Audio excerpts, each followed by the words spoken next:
मसीह में मेरे प्यारे भाइयों और बहनों, प्रभु यीशु मसीह के मधुर और मीठे नाम में आप सभी का स्वागत है। प्रभु के लोगों, आज शाम वचन से हम फिर से नई बात को सीखेंगे। मेरे साथ निकाले यहेजकेल 36 अध्याय वचन 26। मैं तुमको नया मन दूंगा और तुम्हारे भीतर नई आत्मा उत्पन्न करूंगा और तुम्हारी देह में से पत्थर का हृदय निकाल कर तुमको मांस का हृदय दूंगा। इसमें परमेश्वर वायदा करता है कि मैं तुम्हें नया मन दूंगा। मेरे प्रभु के लोगों, सबसे पहले जो परमेश्वर हमें देना चाहता है कि हमें नया मन, नए विचार, नया मनुष्यत्व देगा। वो कब नया मन कब देगा परमेश्वर? जब हम पाप से मुंह फेर कर अपना ध्यान, अपना मन परमेश्वर की ओर लगाएंगे। जब हमारा भरोसा संसार से हटकर परमेश्वर की ओर होगा, तब परमेश्वर हमारे मन को नया कर देगा, हमारे सोचो विचारों को नया कर देगा।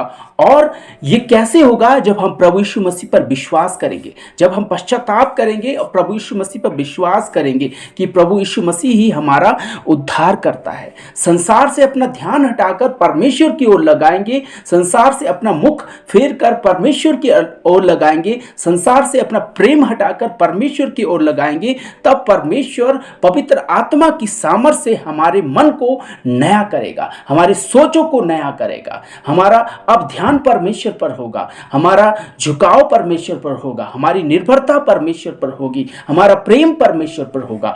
ऐसा मन परमेश्वर हमें देना चाहता है। दूसरा कुरिन्थियों 3:18, पवित्र आत्मा हमारे मन को नया करती है। जो पवित्र आत्मा हमारे अंदर वास करता है, वो हमारे मन को, हमारे सोचो विचारों को, हमारे चाल चलन को वो नया करता है। दूसरा कुरिन्थियों 3:18, परंतु जब हम सबके उघाड़े चेहरे से प्रभु का प्रताप इस प्रकार प्रकट होता है कि जिस प्रकार दर्पण में, तो प्रभु के द्वारा जो आत्मा है, हम ऐसे तेजस्वी रूप में अंश अंश करके बदलते जाते हैं। अंश अंश करके हमारा मन, हमारे सोच विचार, हमारा चाल चलन बदलता जाता है। किसके सहायता से, किसकी सामर्थ्य से? पवित्र आत्मा की सामर्थ्य से। हमने जाना कि परमेश्वर हमें नया मन देना चाहता है। वो नया मन, नई सोच, नया चाल चलन कब हमारे अंदर आएगा? जब हम विश्वास करके प्रभु को अपना उद्धारकर्ता ग्रहण करेंगे, प्रभु में नया जन्म हम जब हासिल करेंगे। क्योंकि यूहन्ना 3 अध्याय में हम देखते हैं, प्रभु ने वहां कहा, जब तक कोई नए सिरे से नहीं जन्मेगा, वो परमेश्वर के राज्य को नहीं देखेगा। और हमारे मन और सोचे विचारों को हमारे अंदर कार्य कौन करता है? पवित्र आत्मा की सहायता से हम अंश अंश बदलते जाते हैं, परमेश्वर के स्वरूप में हो जाते हैं, प्रभु यीशु मसीह के स्वभाव में हो जाते हैं। और ऐसा मन जो नया हो जाता है, जिसमें नए सोच विचार आते हैं, जो नया चाल चलन रखता है, ऐसे मन के गुण के बारे में आज हम जानेंगे। क्यों परमेश्वर हमें ऐसा मन देना चाहता है, ऐसा नया मन और मांस का हृदय हमें देना चाहता है? उसके क्या गुण हैं? पहला, ऐसा मन परमेश्वर की ओर होता है। जो मन परमेश्वर हमें देना चाहता है, पत्थर के हृदय, पत्थर के मन को बदलकर परमेश्वर हमारे अंदर मांस का हृदय रखना चाहता है। क्यों?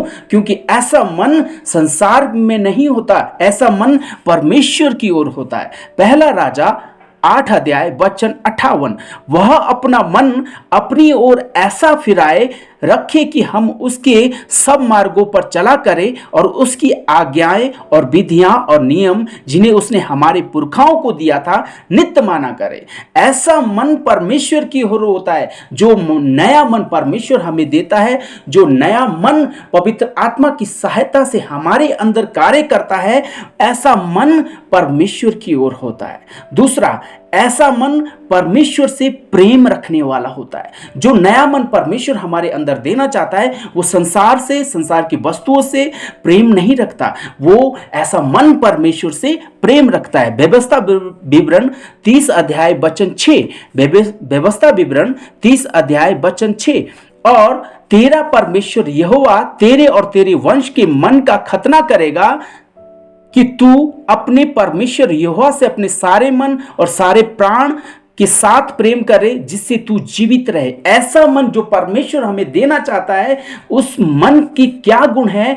ऐसा मन परमेश्वर यहोवा से प्रेम रखता है, सारे प्राण के साथ, सारी शक्ति के साथ, सारे बल के साथ। मेरे प्रभु के लोगों, दूसरा गुण था ऐसा मन जो परमेश्वर हमें देना चाहता है वो परमेश्वर से प्रेम रखता है। तीसरा, ऐसा मन शुद्ध, पवित्र और स्थिर होता है।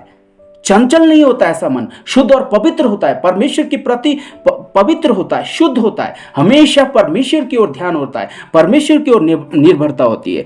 भजन संहिता 51:10 में परमेश्वर का वचन कहता है, दाऊद कहता है, हे परमेश्वर मेरे अंदर शुद्ध मन उत्पन्न कर और मेरे भीतर स्थिर आत्मा नए सिरे से उत्पन्न कर। ऐसा मन जो परमेश्वर हमें देना चाहता है वो शुद्ध और पवित्र होता है।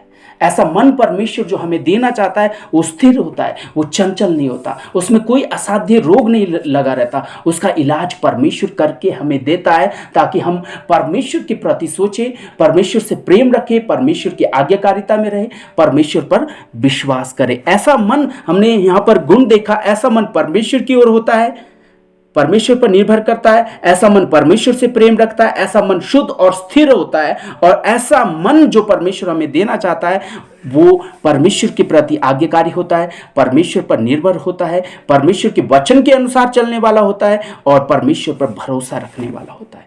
मेरे प्रभु के लोगों, एक वचन पढ़े, 2 कुरिन्थियों 3:15-16। आज तक जब कभी मूसा की पुस्तक पढ़ी जाती है तो उसके हृदय पर पर्दा पड़ा रहता है, परंतु जब कभी उनका हृदय प्रभु की ओर फिरेगा, उनका हृदय प्रभु की ओर फिरेगा, तब वह पर्दा उठ जाएगा। जब हमारा हृदय, हमारा मन प्रभु की ओर फिरता है, वो कार्य कौन करता है? हमारे मन को परमेश्वर की ओर लाने के लिए वो पवित्र आत्मा की सामर्थ कार्य करती है कि हम अपने मन को, अपने हृदय को परमेश्वर की ओर फेराए। जब हमारा मन परमेश्वर की ओर होता है तब हमें परमेश्वर के कलाम, परमेश्वर के वचन को हम प्रकाशन मिलता है, हमें परमेश्वर के वचन का प्रकाशन हमें मिलता है। प्रभु के लोगों, आज हमें जाना जो परमेश्वर हमें नया हृदय, नया मन देना चाहता है ताकि हमारा ध्यान परमेश्वर पर हो, ताकि हमारी भक्ति परमेश्वर की ओर हो, ताकि हमारी श्रद्धा परमेश्वर की ओर हो, हमारा प्रेम परमेश्वर की ओर हो, हमारा हृदय शुद्ध और स्थिर हो, हमारा हृदय चंचल ना हो, हम धोखा ना खाए। इसलिए परमेश्वर हमें नया मन देना चाहता है ताकि हम आज्ञाकारिता में रहे, ताकि हम परमेश्वर पर भरोसा करें, ताकि हम उसकी सब मार्गों, उसकी विधियों और उसकी आज्ञाओं पर चलते रहे, उसके अधीन रहे। प्रभु के लोगों, परमेश्वर का धन्यवाद हो। मैं विश्वास करता हूं आज हमारे अंदर भी ये नया मन होना चाहिए। यदि हमारे अंदर ये नया मन नहीं होगा तो हमारे अंदर पत्थर का हृदय होगा जो परमेश्वर से प्रेम नहीं रखेगा, जो परमेश्वर की कृपा, दया के प्रति क्या आज्ञाकारी नहीं होगा, जो परमेश्वर की दया के प्रति आभारी नहीं होगा, धन्यवादी नहीं होगा, जो परमेश्वर पर भरोसा नहीं रखेगा। ऐसा मन परमेश्वर को नहीं चाहिए। परमेश्वर को नया मन चाहिए, नए सोच विचार चाहिए जो हमेशा परमेश्वर की आज्ञाकारिता में रहे, जो परमेश्वर से प्रेम करे और जो परमेश्वर की ओर हो, जो शुद्ध और सदा स्थिर रहने वाला हो, कभी भी चंचल न हो। परमेश्वर का धन्यवाद हो, परमेश्वर की महिमा हो। सबको जय मसीह। प्रभु यीशु मसीह की जय।